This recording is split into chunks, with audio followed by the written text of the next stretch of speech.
Hari Jumat itu 12 waktu. Kalau kita 12 jam. Mulai azan subuh sampai azan maghrib. Ya, seperti biasa kalau kita puasa. Tidak ada seorang muslim pun yang memohon sesuatu kepada Allah dalam waktu-waktu tersebut, melainkan akan dikabulkan oleh Allah. Maka peganglah erat-erat atau ingatlah akhir waktu tersebut jatuh setelah asar.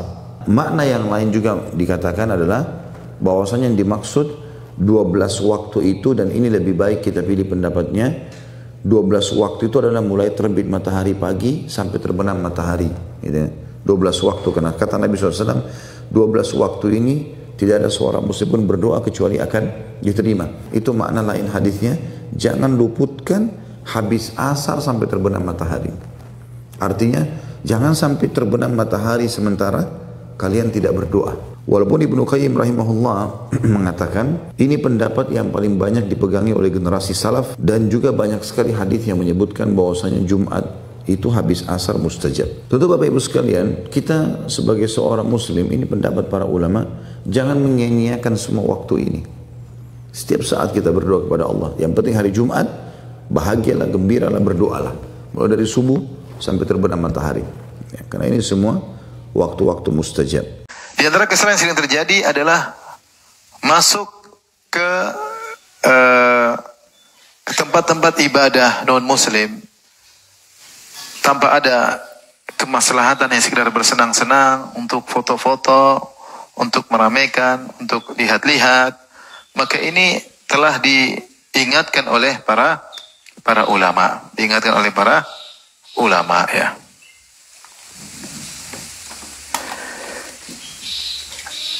Di antaranya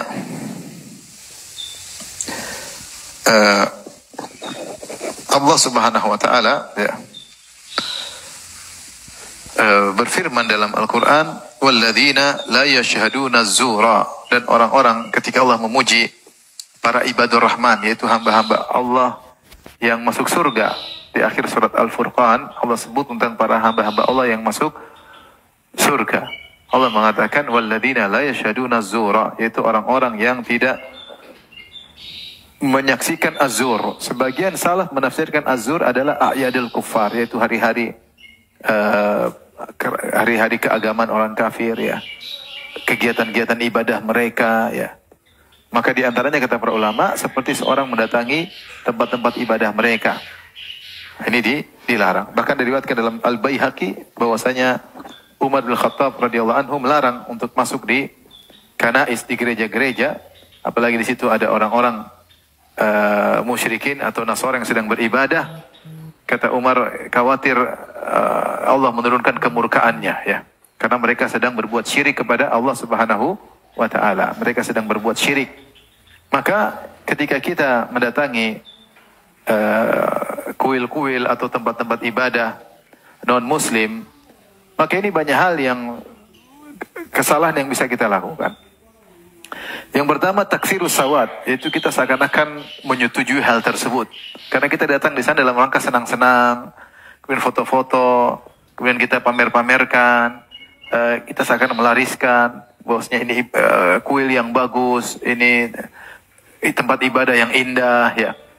Kita ikut memamerkan, seakan melariskan, sehingga akhirnya ada timbul pengagungan terhadap tempat-tempat ibadah tersebut. Apalagi tempat ibadah tersebut terkadang mewah dan megah. Ada kayak pengagungan, ikut bangga punya sebagai simbol-simbol kesyirikan. Bagaimana kita bisa bangga dengan simbol-simbol apa? Kesyirikan, paham? Yang kedua, bisa jadi kita ke sana orang-orang sedang beribadah kepada selain Allah, sedang beribadah kepada Nabi, sedang beribadah kepada berhala misalnya, sedang berbuat syirik, sedang beribadah kepada jin, sedang beribadah kepada arwah, sedang beribadah kepada selain Allah, sedang menyekutukan Allah, kemudian kita tidak bisa mengingkari, bahkan kita senyum-senyum, bahkan kita ikut foto-foto bersama mereka. Ini tidak disebut apa-apa, ya. Seakan-akan kita menyetujui perbuatan syirik tersebut, ya. Ali bin Abi Thalib ngomong gini, irtahalatid dunya mudbirah, dunia itu pergi meninggalkan Anda ke belakang.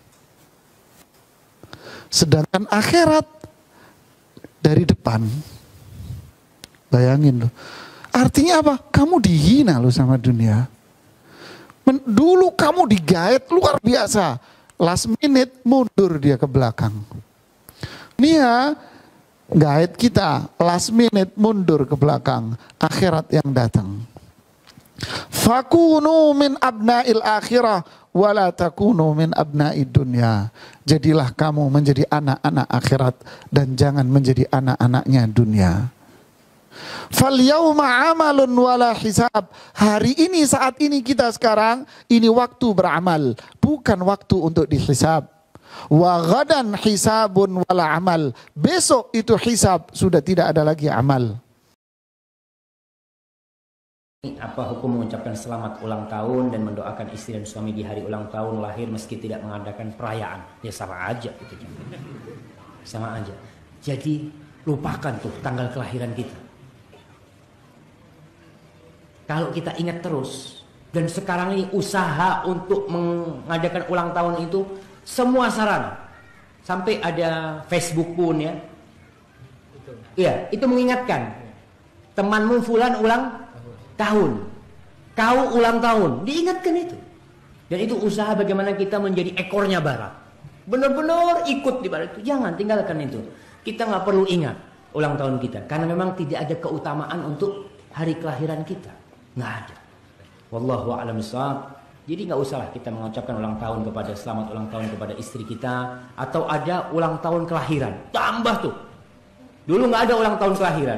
Secara umum di hari Jumat seseorang disunahkan untuk memperbanyak sholawat. Memperbanyak sholawat. Dan ketahuilah ma'asyal muslimin, ada sunnah yang banyak dilalaikan oleh kaum muslimin, terkhusus sholat Jumat ini. Hendaklah kita mendatangi masjid dengan cara berjalan kaki. Ini yang lebih afdal kalau memang antum memungkinkan. Ustadz, anak rumahnya jauh dari masjid, nggak mungkin jalan kaki. Kenapa antum cari yang jauh? Di dalam sebuah hadis Nabi SAW mengatakan, hadis yang disahihkan oleh Syekh Al-Albani rahimahullah. Nabi mengatakan, man igtasala, man ghassala waqtasala wabtakara thumma masya walam yarkab thumma dana ila al-imam thumma istama'a walam yalghu illa kana lahu bikulli khutwatin amalu sanati ajri qiyamiha wa siyamiha. Nabi SAW mengatakan, barang siapa yang bersegera menuju ke masjid di hari Jumat, dia mensucikan dirinya, mandi, bersuci, kemudian dia pergi di jam yang pertama, jam 7 hari Jumat, sudah masuk ke masjid. Jam 7 di jam yang pertama. Kemudian dia berjalan kaki dan tidak mengendarai kendaraan tunggangan apapun. Dia berjalan dan dia tidak mengendarai kendaraan. Tsumma masya wa lam yarkab. Kemudian dia berjalan dan tidak menaiki tunggangan. Kemudian dia mencari posisi yang dekat dengan imam. Tsumma dana ilal imam. Dia mendekat posisinya dengan imam. Tsumma istama'a ilal khutbah. Kemudian dia mendengarkan dengan seksama khutbah itu. Walam yalghu, dan dia tidak lalai dengan khutbah itu, melainkan setiap langkah kakinya Allah tulis 1 tahun berpuasa dan sholat malam. Melainkan 1 langkah kakinya Allah nilai dia melakukan amalan puasa dan sholat malam setahun penuh. 1 langkah kakinya. Bagaimana dengan dia yang melangkah 2 langkah? Orang ini lihat Yahudi ciri khasnya ada kopiah kecil di kepalanya, baru dinaikkan harga 2 kali lipat oleh si anak tadi. Pergi orang Yahudi tersebut dibeli, kemudian pulang ayahnya dari sholat, tanya, "Nak, ada yang beli?" "Ada." "Berapa kau jual?" "Sekian." Double harganya. Kata dia, "Kenapa?" Dia bilang, "Ayah karena yang belanja orang Yahudi, jadi saya naikkan saja." Kata ayahnya, "Tidak boleh. Sama orang Islam kau tidak boleh menipu, sama orang Yahudi pun tidak boleh kamu menipu. Islam mengajarkan itu.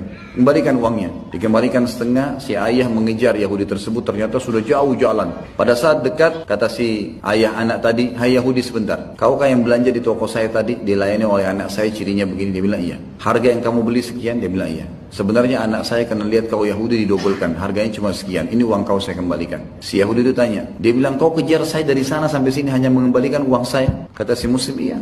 Karena saya diajarkan oleh agama saya untuk jujur. Kata dia, kalau begitu, karena perilaku kamu ini, kalau kau bawa nama agamamu, saya mengucapkan syahadat. Dia syahadat, syahadu an la ilaha illallah wa anna muhammadar rasulullah.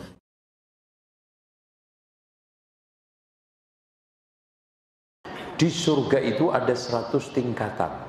Dan masing-masing tingkatan itu jaraknya antara barat timur.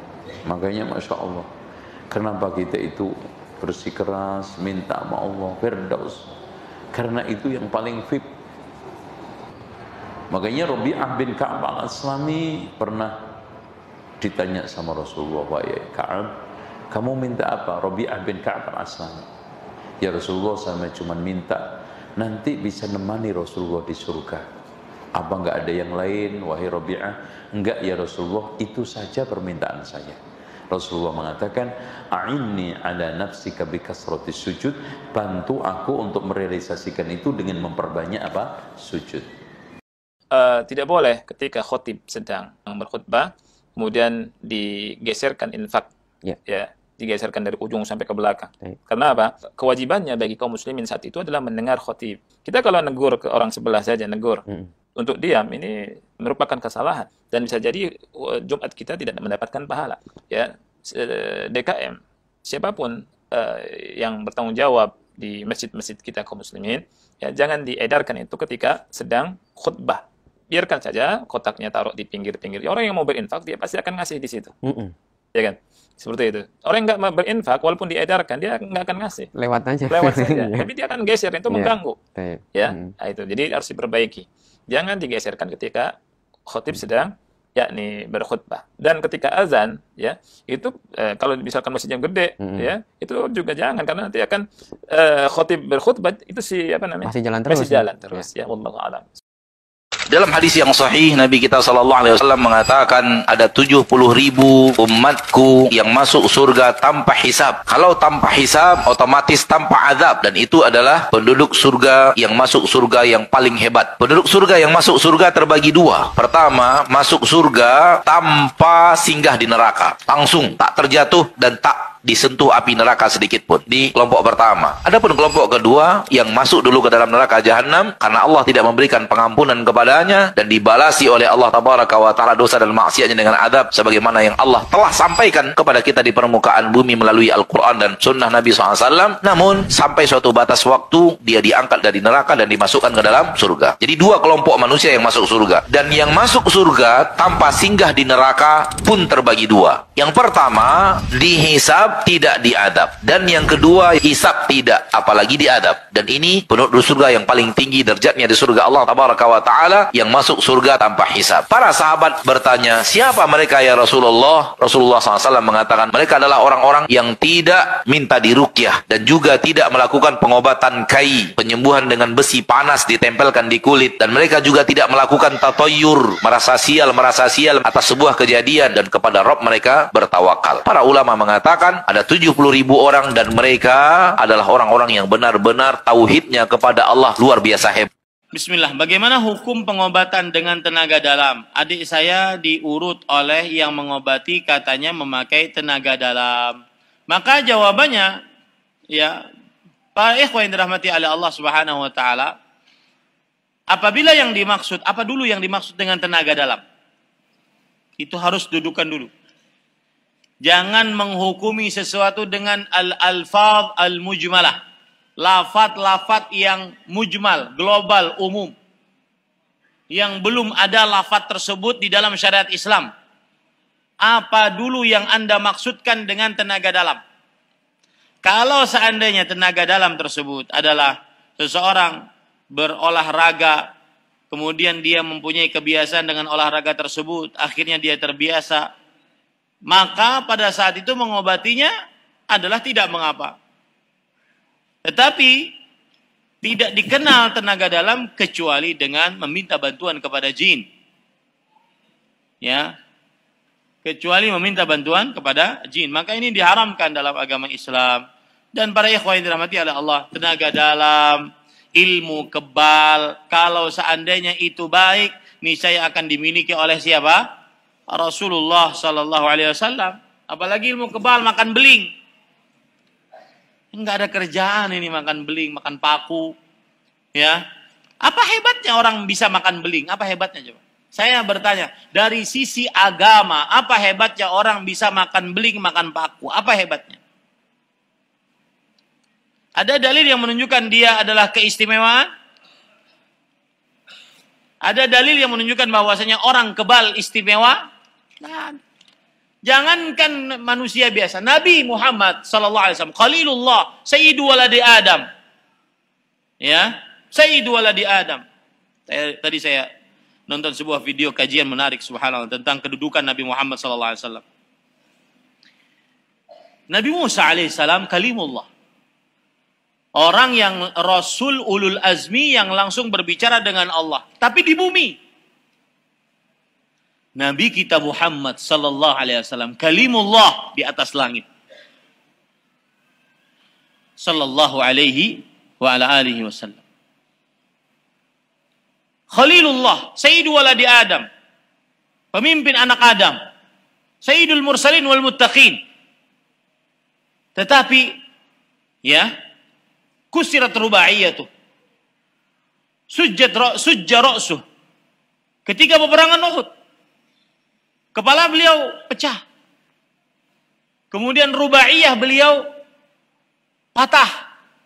Rubaiyah itu, ini gigi di tengah dua, itu namanya thunyah. Kemudian setelahnya itu adalah rubaiyah. Atau setelah thunyah kemudian ada gigi ada gigi taring. Setelah gigi taring atau sebelum gigi taring rubaiyah namanya. Pokoknya di sini, masih di sini. Patah gigi beliau. Itu Khalilullah. Saya tanya sekarang, apa dalil yang menunjukkan bahwasanya makan beling, punya ilmu kebal, istimewa di sisi Allah? Apa dalilnya? Ya, ini para ikhwan yang dirahmati oleh Allah Subhanahu wa ta'ala.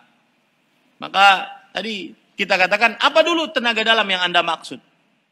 Kalau seandainya ada penyimpangan agama, di dalamnya minta bantuan kepada jin, ada meditasi, ada melakukan telepati dengan orang-orang sebelumnya yang di dalam halusinasinya. Yang biasanya mereka ini halu. Ya. Maka pada saat itu diharamkan. Karena berarti minta bantuan kepada jin. Wallahu a'lam. Dari Abu Hurairah radhiyallahu anhu, dari Nabi sallallahu alaihi wasallam beliau bersabda, "Al-ab'adu fal-ab'adu minal masjidi a'zamu ajra." Orang yang paling jauh, lalu orang yang lebih jauh lagi dari setelahnya dari masjid adalah lebih besar pahalanya. Hadis riwayat Ahmad, Abu Daud, Ibnu Majah dan Al-Hakim. Dan ini dinyatakan sahih dighairi oleh Al-Albani rahimahullah. Hadis ini mirip dengan tadi, menguatkan bahwasanya Nabi SAW memastikan siapa yang paling jauh dari masjid maka dia lebih besar pahalanya. Kalau masih ingat pada pertemuan sebelumnya saya pernah jelaskan Abu Hurairah radhiyallahu anhu, sahabat Nabi yang mulia ini, semoga Allah satukan kita bersama beliau di surga, kita mendapatkan pahalanya. Radhiyallahu anhu sangat luar biasa ya dalam menjalankan sunnah-sunnah Nabi SAW. Beliau rumahnya jauh dari masjid, tidak juga terlalu seberapa jauh tapi lumayan dari masjid, dan beliau keluar sebelum waktu sholat. Kemudian beliau keliling Madinah, memanggil teman-temannya untuk sholat berjamaah. Jadi misalnya masjid di sini, ini rumahnya, dia mutar dulu untuk mendapatkan langkah yang lebih banyak supaya sampai ke masjid dia dapat pahala yang besar. Bandingkan derajat loh ini. Ini bukan main-main. Bandingkan derajat, kalau Anda di kantor dikatakan siapa yang lebih jauh rumahnya dari masjid nanti akan naik jabatannya. Setiap langkah saya akan hitung begini dan begitu, atau ditambah gajinya, mungkin pegawainya semangat semua. Allah Subhanahu wa taala menjadikan yang lebih besar derajat di surga. Bukan main-main ini. Dunia itu adalah negeri yang penuh dengan ujian dan juga cobaan. Ujian dan cobaan hidup itu banyak sekali. Kalau disimpulkan, maka ujian dan cobaan di dunia itu kata para ulama ada 3.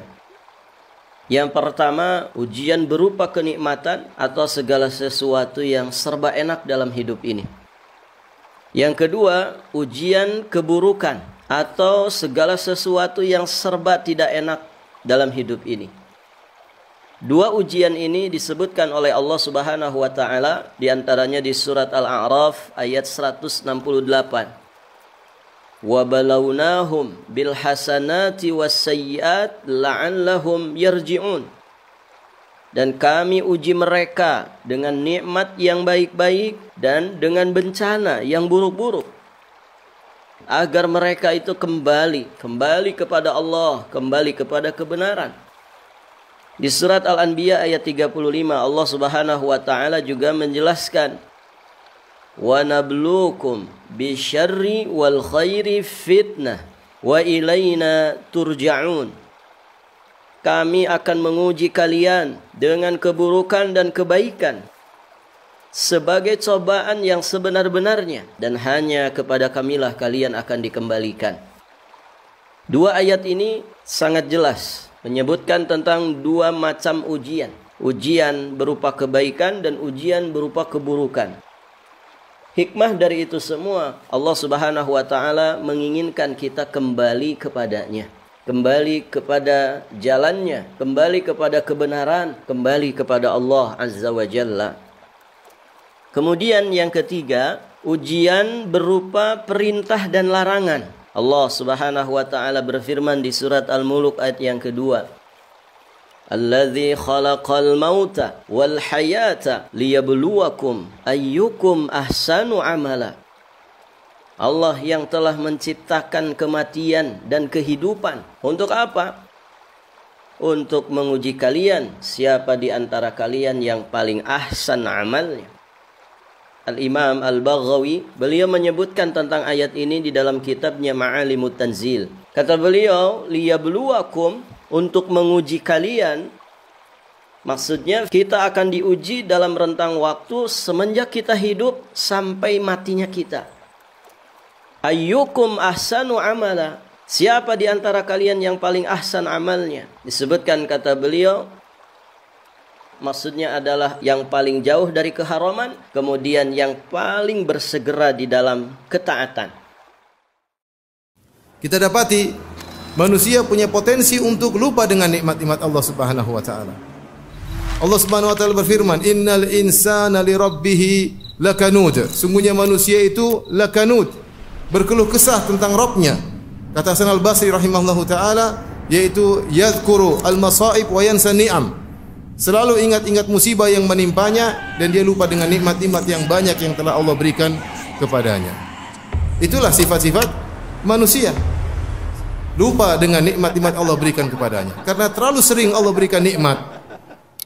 Berulang-ulang setiap detik, setiap saat, setiap hari diberikan nikmat oleh Allah Subhanahu wa taala, seakan-akan itu suatu hal yang sudah wajib bagi Allah, sehingga terlupakan bahwasanya itulah nikmat yang berulang-ulang, yang setiap saat harus kita syukuri kepada Allah Subhanahu wa taala. Setiap hari kita bangun dalam kondisi segar, dalam kondisi bisa bernapas dengan baik, dalam kondisi bisa beraktivitas, jantung kita berdetak. Terlalu banyak Allah sebutkan nikmat-nikmat, namun kita sering lupa. Wa fi anfusikum afala tubsirun. Lihatlah pada diri kalian, tidak kalian bisa melihat betapa banyak kekuasaan Allah dalam diri kalian? Bagaimana organ tubuh kita bisa berjalan dengan baik? Siapa yang menggerakkannya? Apa bergerak sendiri? Allah yang menggerakkannya. Namun kita lupa. Kita ingat kapan kalau kita sudah susah bernapas, baru ingat. Kalau mata kita sakit, baru kita ingat bahwasanya nikmat pandangan luar biasa. Ini yang buat kita lupa kepada Allah, lupa kepada nikmat-nikmat yang Allah berikan, menjadikan kita lupa kepada Allah Subhanahu wa taala. Bagi seorang introspeksi diri, mengingat tentang nikmat-nikmat Allah, sering dia duduk hitung-hitung nikmat Allah, nikmat betapa banyak yang Allah berikan kepadanya. Allah mengatakan, wa atakum min kulli ma sa'altumu, dan Allah memberikan nikmat yang kalian minta. Dalam sebagian qiraat, wa atakum min kullin ma sa'altumu, dan Allah berikan kepada kalian nikmat yang kalian tidak minta. Nikmat yang Allah berikan kepada kita, ada yang kita minta, kita berdoa kepada Allah berikan. Dan betapa banyak nikmat yang Allah berikan kepada kita, kita enggak minta, tapi Allah berikan karena itu kebutuhan kita. Allah lebih tahu kebutuhan kita daripada kita sendiri. Karena ketika kita minta, Allah tidak kabulkan, ketahuilah bahwasanya itu tidak maslahat bagi kita. Itu tidak maslahat bagi bagi kita. Siapa yang sering mengingat nikmat Allah Subhanahu wa taala, maka dia akan semakin rajin beribadah. Dia tahu bahwasanya dia harus bersyukur kepada Allah Subhanahu wa taala. Ya akhi, kalau ada seorang kasih kita gaji 100 juta per bulan, kita mungkin tunduk taat kepada dia luar biasa. Mau dibangunkan jam 2, jam 3, jam 1 malam kita berangkat. Kenapa? Gaji 100 juta per bulan. Nah, Allah Subhanahu wa taala berikan kita kenikmatan setiap saat, banyak. Tapi kita malas untuk bangun malam. Malas untuk bermunajat kepadanya. Ketika Nabi SAW adalah orang yang paling mengingat nikmat Allah, maka dia beribadah sehingga kedua kaki beliau bengkak. Hatta tatawarram qadamah, sampai kedua kaki beliau bengkak. Ditanyakan kepada Nabi SAW, kenapa anda beribadah seperti itu? Kata Nabi SAW, afala akunu abdan syakura, kenapa aku tidak menjadi hamba yang pandai bersyukur? Kalau kita sering ingat nikmat Allah Subhanahu wa taala, kita enggan untuk bermaksiat, takut untuk bermaksiat. Kenapa? Kita membangkang kepada Rabb yang memberikan kita banyak kenikmatan. Allah berikan kita kenikmatan pandangan, kita gunakan untuk melihat yang haram. Allah berikan kita kenikmatan pendengaran, kita gunakan untuk mendengar yang haram. Karenanya Nabi Yusuf alaihissalam ketika diajak bermaksiat oleh Zulekha, maka dia berkata, innahu rabbi ahsana mathwaya, sungguhnya Rabbku telah berbuat baik kepada aku. Di antara salah satu tafsir yaitu dia bilang, Allah telah berbuat baik kepada aku, kenapa aku bermaksiat kepada Allah Subhanahu wa taala? Barang siapa yang sering mengingat nikmat Allah Subhanahu wa taala, maka dia akan lebih cinta kepada Allah Subhanahu wa taala, maka dia akan lebih khusyuk beribadah kepada Allah Subhanahu wa taala. Semoga Allah Subhanahu wa taala menjadikan kita hamba-hambanya yang pandai bersyukur kepada Allah Subhanahu wa taala. Jangan sia-siakan capek kita hanya untuk dunia. Dunia tidak akan pernah dibawa mati. Jangan sia-siakan waktu kita hanya untuk mengisi perut, karena perut diisi dia akan keluar dari belakang. Jangan sia-siakan tenaga kita, akal kita, pikiran kita, usia kita memikirkan sesuatu yang tidak kekal. Dunia ini fana. Kullu man 'alaiha fan. Semua ini akan hancur. Jangan sia-siakan akal kita memikir sesuatu yang akan hancur. Jangan sia-siakan tenaga kita berbuat sesuatu yang tidak kita bawa mati. Jangan kita biarkan tenaga kita, keletihan kita, capek kita hanya untuk sesuatu yang mengisi perut, lalu kita masuk kamar mandi lalu dia hilang. Tapi gunakanlah akal kita, tenaga kita, fisik kita untuk sesuatu yang abadi di sisi Allah Subhanahu wa taala. Wal akhiratu khairu wa abqa. Kata Rasulullah SAW, akhirat itu lebih baik dan lebih kekal. Maka pilihlah letihmu untuk akhirat. Segala puji bagi Allah Subhanahu wa taala atas nikmat Islam, nikmat istiqamah di atas sunnah Rasulullah sallallahu alaihi wasallam, yang sebanyak apapun dari urusan dunia kita yang hilang, dari nikmat-nikmat dunia yang hilang, maka tidak ada bandingannya dengan nikmat iman yang Allah Subhanahu wa taala tetapkan pada diri kita. Segala puji bagi Allah Subhanahu wa taala yang menjadikan peristiwa-peristiwa yang dialami oleh orang-orang yang beriman dalam kehidupannya sebagai sebab untuk menyempurnakan dan menguatkan iman mereka, sebagai sebab untuk menguatkan, mengingatkan mereka untuk kembali kepada penghambaan diri kepada Allah Subhanahu wa taala semata-mata, memurnikan ibadah dalam artian yang sesungguhnya. Sampai pun dalam cobaan-cobaan yang menimpa manusia, ketika dihadapi dengan benar, ini hakikatnya adalah orang-orang yang Allah Subhanahu wa taala ingin uji hatinya untuk disempurnakan ketakwaan kepadanya. Ulaikal ladzina imtahanallahu qulubahum littaqwa lahum maghfiratun wa ajrun azim. Mereka adalah orang-orang yang sengaja Allah Subhanahu wa taala uji hati mereka. Yang Allah uji, berikan ujian pada hati mereka untuk Allah Subhanahu wa taala sempurnakan ketakwaan mereka. Mereka akan mendapatkan pengampunan dan pahala yang agung di sisi Allah Subhanahu wa taala. Ada seorang yang datang kepada Umar mengatakan, ya Amirul Mukminin, aku ini jadi kendaraan buat ibu. Aku ini yang membersihkan kotoran ibu. Dan aku palingkan wajahku. Ibuku sudah lumpuh, gak bisa apa-apa. Dan aku berusaha untuk berbakti sama dia. Gimana menurut? Apakah aku sudah balas kebaikan ibuku? Kata Umar, la. Kata dia, enggak, belum.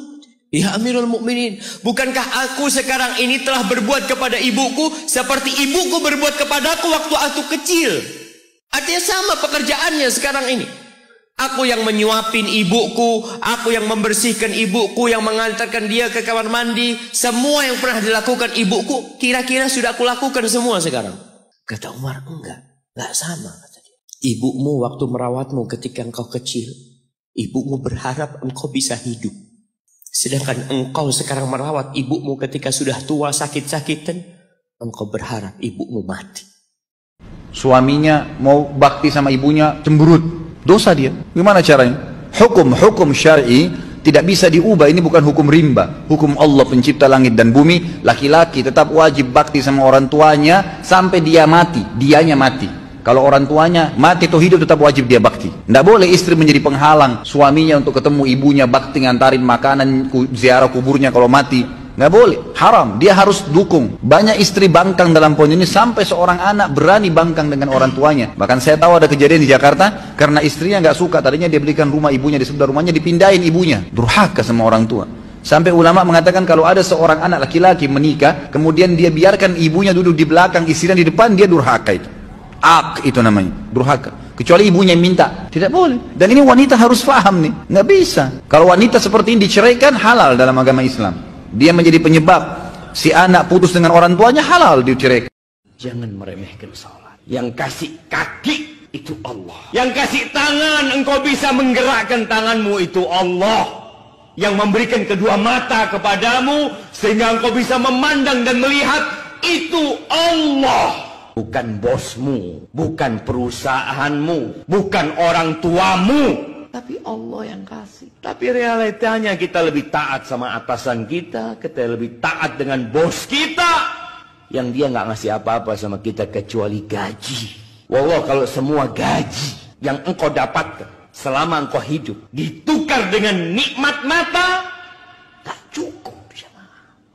Maka ingat dengan rukun Islam yang kedua ini. Makanya antum kalau ketemu manusia yang ngomongnya banyak, sedikit berzikir, jangan dipercaya. Kalau kumpul bukan mengingatkan zikir atau dia sendiri berzikir, tapi ngomong pengen ceblek, membahas ini dan itu terus gak selesai-selesai. Maka pastikan manusia ini tidak bisa dipercaya dan dia manusia yang dihinakan oleh Allah. Mulut itu cerminan ini, rusak mulutnya maka rusak semuanya. Itu kata Nabi Muhammad SAW.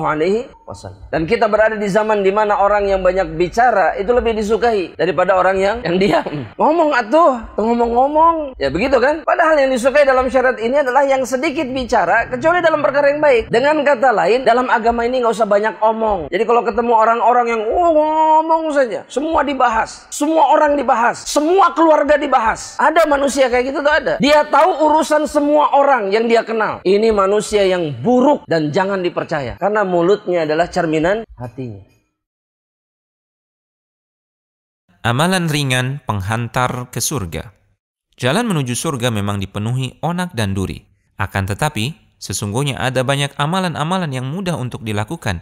Namun Allah membalasnya dengan ganjaran yang sangat besar sebagai bentuk kasih sayang Allah kepada hamba-hambanya. Berikut ini adalah beberapa amalan yang insya Allah ringan untuk diamalkan, namun bisa menghantarkan pelakunya ke surga. Pertama, menuntut ilmu syar'i. Nabi SAW bersabda, yang artinya, barang siapa menempuh suatu jalan untuk mencari ilmu, maka Allah akan mudahkan baginya jalan menuju surga. Kedua, membaca ayat kursi setiap selesai sholat fardu. Karena Rasulullah SAW bersabda yang artinya, barang siapa membaca ayat kursi setiap selesai sholat, maka tidak ada yang dapat menghalanginya untuk masuk surga kecuali kematian. Artinya, jika ajal menjemputnya, dia dipastikan akan masuk surga. Ketiga, menyingkirkan gangguan di jalan. Baginda Rasulullah SAW pernah bersabda yang artinya, sungguh aku telah melihat seorang laki-laki mondar-mandir di dalam surga hanya karena dia menyingkirkan gangguan sebatang pohon di tengah jalan. Keempat, menebarkan salam. Dari sahabat yang mulia Abu Hurairah radhiyallahu taala anhu, Nabi SAW bersabda yang artinya, wahai manusia, sebarkanlah salam. Berilah makan orang lain, hubungkanlah sanak keluarga, dan dirikanlah salat ketika orang-orang sedang tidur. Niscaya engkau akan masuk surga dengan damai. Kelima, menjenguk orang sakit. Ali radhiyallahu ta'ala anhu pernah berkata, aku pernah mendengar Rasulullah SAW bersabda yang artinya, tidaklah seorang muslim menjenguk muslim yang lain di pagi hari, melainkan 70.000 malaikat bersalawat atasnya, memintakan ampun untuknya, hingga ia berada di sore hari. Dan jika ia menjenguknya di sore hari, maka 70.000 malaikat bersalawat atasnya, memintakan ampun untuknya, hingga ia berada di pagi hari. Dan ia akan memperoleh buah-buahan yang akan dipetik di dalam surga kelak. Al-Hujjah.com. Ketika seorang tahu dengan penciptanya, dan tahu tentang keberadaannya, dan dia tahu bahwa badai pasti berlalu lalang, bahwa cobaan demi cobaan harus dia lewatin, berbagai masalah ekonomi, sosial, politik, dan apa saja. Dia yakin bahwa kita nggak lama dalam kehidupan dunia ini. Allah mengatakan, wa nabluukum bisyarri wal khairi fitnah wa ilaina turja'un. Kami memberikan ujian kepada kalian yang bentuknya kebaikan, kesenangan, dan kesulitan serta keburukan. Fitnah, ujian buat kalian, dan kalian akan kembali kepada kita, kata Allah Azza wa Jalla. Berapa banyak mahasiswa yang mengakhiri hidupnya dengan bunuh diri karena skripsi tidak selesai. Beberapa waktu yang lalu, seorang tetangga membacok tetangganya sampai mati gara-gara sering ditanya kapan nikah, kapan kawin. Stres, depresi. Ya, tahun ini, bulan lalu, satu keluarga terjun dari apartemen, bapak, ibu bersama anak-anaknya. Kenapa? Bangkrut.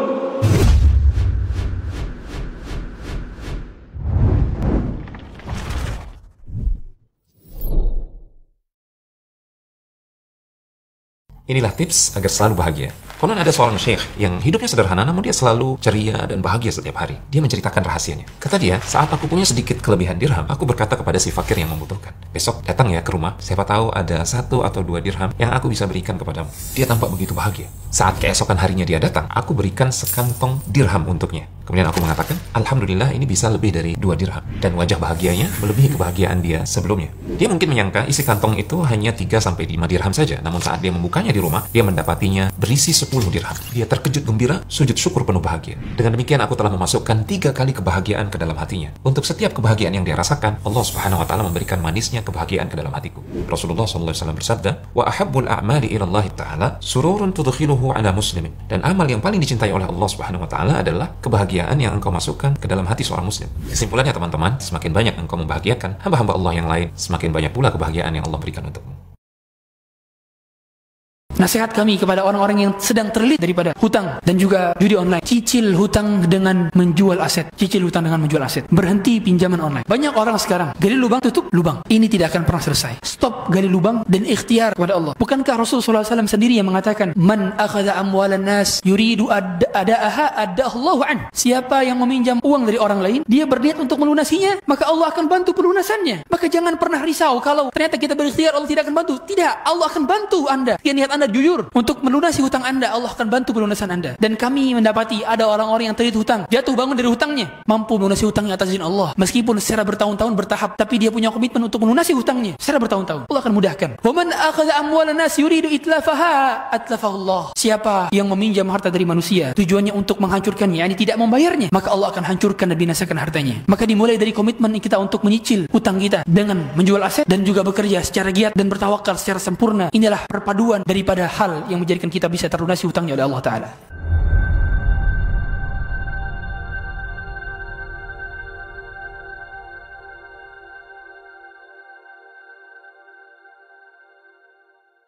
Kita belajar ilmu untuk mewujudkan tauhid sampai mati. Kita belajar ilmu untuk melahirkan ikhlas. Tauhid di sini artinya ikhlas sampai kita mati. Karena setiap amalan kita ketika tidak ikhlas tidak berguna sama sekali. Allah berfirman, "Yauma la yanfa'u malun wala banun." Pada hari kiamat, harta mereka, anak-anak mereka tidak berguna bagi mereka kecuali illa man atallaha biqalbin salim. Orang-orang yang mendatangi Allah dengan hati yang selamat. Bagaimana cara kita mewujudkan ikhlas tauhid? Belajar ilmu sampai mati. Tidak ada satu hari melewati engkau kecuali ada tambah ilmu. Abdullah bin Mas'ud berkata, aku tidak binyasal dengan sesuatu kecuali satu hari yang sudah melewati saya, mataharinya sudah terbenam dan tidak ada tambahan ilmu dalam hati saya. Ilmu ini cahaya. Ketika saya ini mati, engkau akan apa? Bunyikan di dalam tangan syaitan, tertawan syaitan. Ada banyak fitnah, ada banyak lubang dari syaitan, banyak lubang di dalam ibadah, banyak lubang dari amalan ikhlas, dalam hal-hal yang sembunyi dalam hati, bisa menghancurkan semua amalan engkau dalam rasa ujub atau rasa ria atau rasa pamir kepada manusia. Ini semuanya lubang dari syaitan. Artinya engkau selalu dalam apa? Dalam berang dengan syaitan dan hawa nafsu. Masalah ikhlas ini kita semuanya belajar ilmu, dalam menuntut ilmu, dalam dakwah hanya untuk mewujudkan ini ikhlas. Dan ikhlas ini mohon maaf jarang sekali ada. Allah berfirman, waqatilu fi sabilillah. Beranglah di jalan Allah, bukan untuk hawa nafsu atau untuk engkau sudah menjadi orang pahlawan atau ini, hanya fi sabilillah. Ketika ada dua orang berikan teman, saya tidak bisa tahu engkau, karena engkau teman saya, tidak bisa tahu akhlak engkau baik atau tidak. Kapan saya mengetahui? Ketika ada apa? Masalah antara saya dan engkau. Ketika kita sudah bertengkar. Faham? Ketika engkau marah dari saya. Saat kita marah atau ada masalah antara kita, di sini akan nampak apakah engkau ikhlas dan akhlak engkau baik atau tidak. Bukan karena kita saling mencintai, kita sudah akhlak baik, tidak. Ikhlas ini jarang sekali. Dan kita menuntut ilmu supaya menjelaskan ikhlas di dalam amalan kita, menanamkan ikhlas dalam hati kita, memurnikan semua amalan kita kepada Allah Azza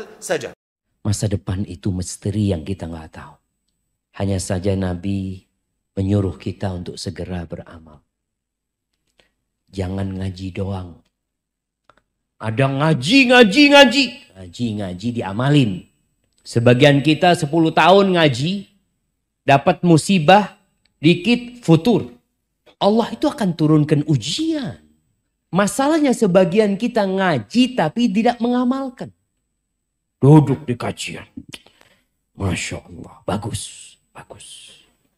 Besok ngaji lagi. Oh bagus lagi, Masya Allah. Besok. Terus kapan ngamalinnya? Belum dapat hidayah. Hidayah. Sekarang mulai beramal. Antum sudah hadir kajian, dengar kajian ustadz, dapat ilmu sedikit. Oh ada amalan yang bagus, baca banyak, la haula wala quwata illa billah. Antum dawamkan bacaan itu. Antum dengar tentang fadilah sholat duha, antum amalkan walaupun 2 rakaat.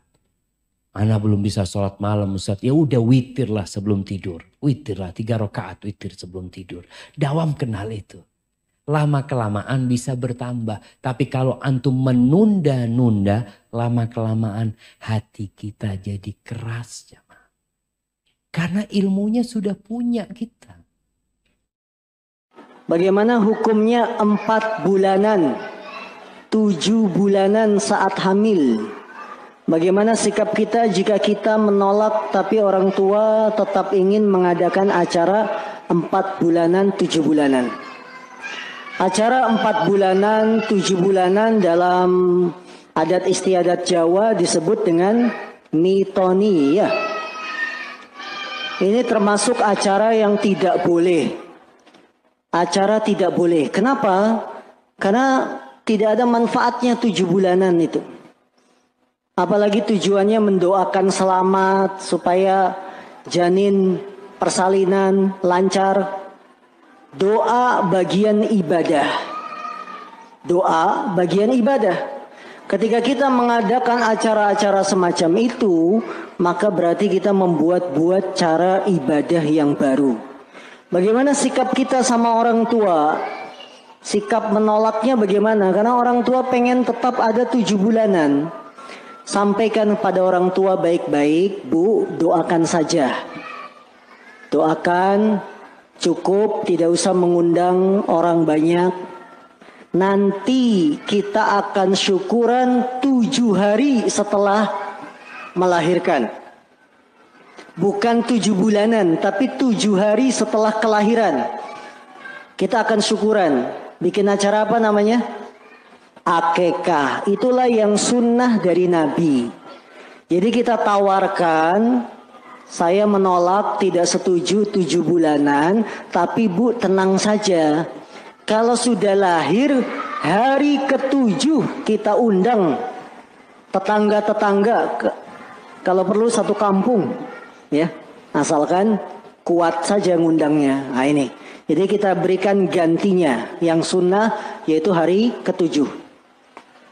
Ketika kita dalam kesendirian, nggak ada orang melihat ya ikhwan. Di hadapan kita ada sesuatu yang haram. Kalau kita punya rasa malu kepada Allah Azza wa Jalla, kita akan berpikir, Allah Azza wa Jalla selalu melihat saya. Kalau saya malu dilihat oleh manusia ketika saya berbuat maksiat dan dosa, kenapa saya nggak malu ketika dilihat Allah Azza wa Jalla ketika saya berbuat maksiat dan dosa? Sehingga rasa malu ini benar-benar mendorong dirinya untuk menjauhi segala perbuatan dosa dan kemaksiatan. Walaupun nggak ada orang di sekitarnya, tapi dia mengetahui bahwa pandangan Allah Azza wa Jalla tidak akan lepas dari dirinya ya. Lihat zaman sekarang ya, orang keluar masuk pakai baju oranye, korupsi, betul ya, tersangka dan seterusnya. Kenapa? Salah satunya ini sebabnya, nggak punya malu kepada Allah Tabaraka wa Taala. Ketika dia tanda tangan proyek mungkin dan seterusnya, atau mungkin dia markup harganya, apapun itulah, yang itu jelas pengkhianatan, ghulul, bahasa kita sekarang korupsi. Dia hanya ingin memuaskan hawa nafsu buruknya. Yang penting saya dapatkan dunia, yang penting saya dapatkan apa yang saya inginkan. Allahu Akbar. Mana rasa malunya kepada Allah ya? Padahal al-haya'u minal iman. Rasa malu itu bagian dari keimanan, dan kita pasti akan melihat dari seluruh perbuatan kita nanti di hari akhirat ikhwan. Yauma idzin tu'raduna la takhfa minkum khafiyah. Pada hari itu kata Allah, kalian akan dihadapkan di hadapan Allah Azza wa Jalla, dan semuanya akan Allah singkap, gak ada yang tertutup sama sekali. Yauma tublas sarair. Pada hari ketika Allah Azza wa Jalla mengungkap semua rahasia-rahasia. Ketika di dunia, wah bisa ditutup rapat, luar biasa, gak ketahuan. Bahkan bisa mengalihkan yang salah jadi benar, yang benar jadi salah. Tapi nanti di pengadilan Allah Azza wa Jalla gak ada seperti itu ikhwan.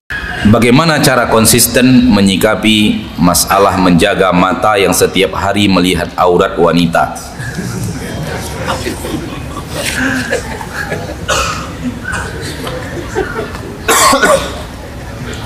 Memang sangat sulit di negeri yang banyak aurat yang sangat banyak terbuka. Memang sangat sulit. Oleh karena itu orang yang sukses hebat. Oleh sangat itu orang yang sukses adalah, dan bedakan antara melihat dan terlihat. Bedakan antara melihat dan terlihat. Sebagaimana beda antara mendengar dan terdengar. Kalau terlihat tidak dosa. Yang dosa itu melihat, berarti menyengaja untuk melihat. Ya, menyengaja untuk melihat dan menyengaja untuk melihat untuk menikmati, maka ini adalah maksiat. Kalau terlihat, maka ini bukanlah maksiat. Dan orang yang sukses menjaga matanya dan ghaddul basar, akan Allah berikan kelezatan iman di dalam hatinya, akan terasa manisnya iman di dalam hatinya. Dan berdoalah kepada Allah agar Allah memberikan kepada kita istiqomah sampai sejauh itu. Amin ya rabbal alamin. Nasihat anak kepada diri pribadi, sayang, menjauh sayang. Ya, karena ada saudara-saudara kita yang terganggu di sana. Nasihat anak adalah, ketika antum melihat ada aurat, sering manusia itu, ketika manusia melihat ada aurat wanita, sering manusia itu merasa melihat sebuah kenikmatan, padahal dia sedang melihat kepada maksiat yang akan membawanya ke neraka. Maka nasihat ana, lihat aurat wanita itu sebagai api yang berkobar-kobar, api yang menyala-nyala.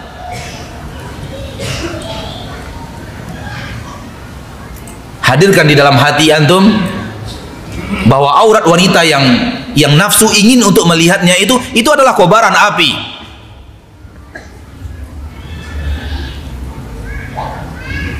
Dan dia benar-benar sesuatu yang akan bisa menarik kita kepada kobaran api di akhirat kalau kita terjerumus ke dalamnya. Karena awal zina adalah pandangan mata. Dan kalau kita lepaskan mata kita kepada aurat wanita, dia akan mengajak kita kepada hal yang lebih parah daripada itu, dan akhirnya akan dia jerumuskan kita ke dalam perzinaan. Oleh karena itu ketika Allah Tabaraka wa Ta'ala melarang kita berzina, Allah mulai dengan melarang kita untuk melepaskan mata kita ke aurat kaum wanita. Allah berfirman dalam Al-Quran surat An-Nur, "Qul lil mu'minina yaghuddu min absarihim wa yahfadhu furujahum." Wa qul lil mu'minati yaghdudna min absarihinna wa yahfazna furujahun. Katakan kepada kaum mukminin, tundukkan pandangan kalian, jaga kemaluan kalian daripada berzina. Katakan kepada kaum mukminat, tundukkan pandangan kalian dan jaga kemaluan kalian dari berzina. Ketika Allah melarang kita untuk berzina, Allah mulai dari pandangan mata. Karena itu adalah pintu pertama untuk menjerumuskan kita ke dalam dosa maksiat yang lebih besar daripadanya. Maka orang yang bisa menjaga matanya terpelihara daripada dosa-dosa besar yang seperti itu. Maka pandanglah dia sebagai kobaran api, dan dia adalah kobaran api kalau kita lanjutkan.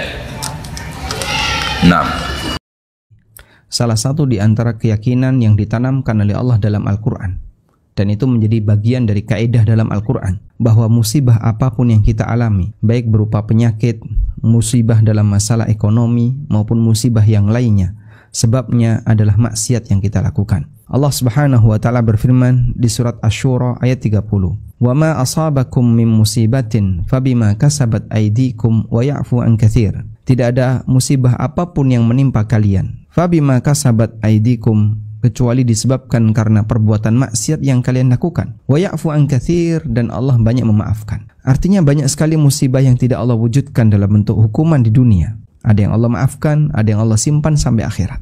Namun itu semuanya menunjukkan bahwasanya orang yang berbuat maksiat hakikatnya dia sedang mendekatkan dirinya kepada musibah, baik musibah di dunia maupun musibah di akhirat. Kita menginginkan agar fisik kita menjadi fisik yang sehat, sehingga kita berolahraga, dan kita menghendaki dalam praktik olahraga itu kita bisa mendapatkan manfaat. Bahkan ada yang mengatakan bahwa olahraga adalah tabungan kesehatan di hari tua. Oleh karena itu dalam Islam olahraga tidak dilarang. Namun tentu saja sebagai muslim kita paham bahwa dalam masalah aurat ini ada aturannya.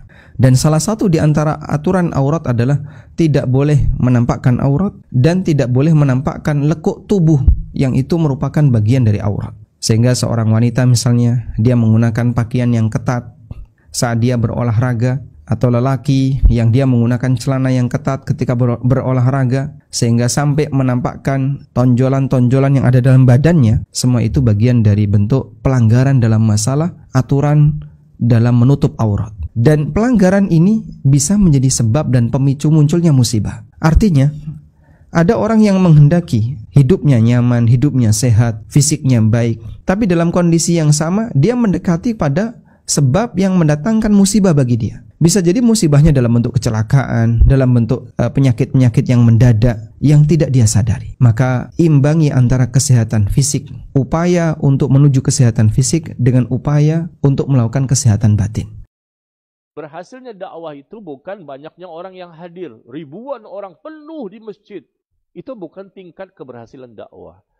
Dakwah itu berhasil kalau si pendainya, si ustadznya, ya, nabinya, rasulnya sudah menyampaikan kebenaran. Ya sudah, dia berarti berhasil.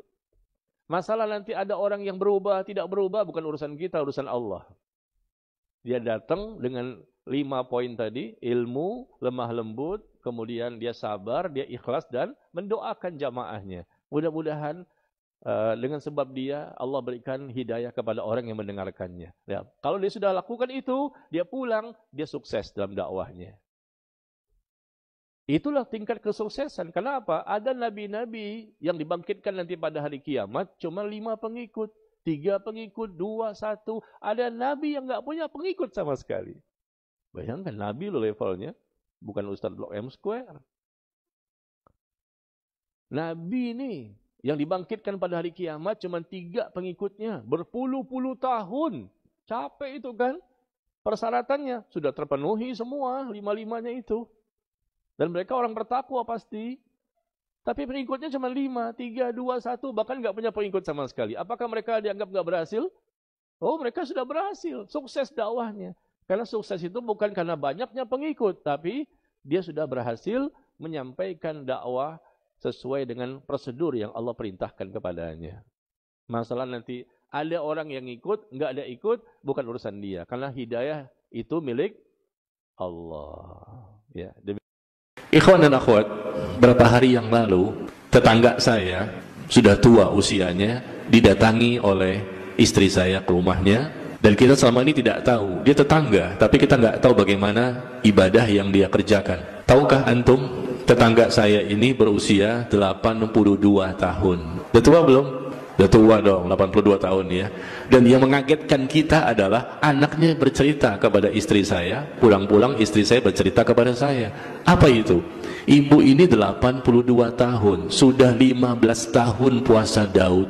Puasa Daud selama 15 tahun. Sampai usia 82. Sehari puasa, sehari tidak, sehari puasa, sehari tidak, sehari puasa, sehari tidak. Dan dia mulai start usia 67 tahun. 67 mulainya. Sampai tahun ini usia 82. Tidak pernah berhenti. Puasa Daud, puasa Daud, puasa Daud terus. Ketika Ramadan berhenti. Ketika Tasyrik berhenti. Idul Fitri, Idul Adha berhenti. Ini kata anaknya, ibu. Si ibu ini Masya Allah, semuanya masih berfungsi. Melihatnya, bicaranya, akalnya, semuanya masih bagus, masih sehat. 15 tahun puasa Daud. Istiqomah itu kan sulit. Ibu saya itu gak pernah tinggal puasa Daud. Semenjak usia, mungkin masih muda kan kuat lah ya. Dia kan tua, usia 67 dia mulai start. Lemah kan fisik itu 67. Nah mulai start 67, tambahkan 15. Berapa? 82. Sampai hari ini masih hidup dan masih kuat untuk puasa Daud. Biasanya kalau puasa Ramadan aja udah gak kuat kan? Ya bayar fidyah, udah gak kuat. Ini masih kuat, jangankan Ramadan. Puasa Daudnya masih kuat, 15 tahun. Ini kisah nyata, tetangga sendiri. Baru berapa hari yang lalu anaknya cerita, karena istri saya ke rumahnya dan anaknya bongkar ibadah, salah satu ibadah yang dilakukan oleh ibunya. Wah, saya pikir nih cerita yang menarik. Wah, rasanya tertampar kita cuma menang jenggot doang. Hah? Itu saya maksudnya. Kalau antum sih enggak lah ya. Artinya kita pernah lah puasa Senin Kemis, Ayamul Bid dan lain-lain, tapi istiqomahnya itu loh sampai usia 82 masih sehat, masih kuat, masih ibadah.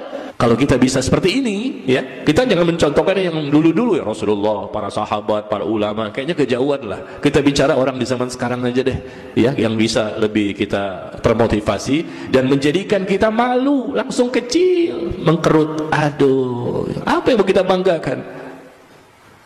Ya, baik ya. Baik, sama-sama nih mudah-mudahan nih kita bisa meningkatkan puasa sunnah kita, bacaan Quran kita ya.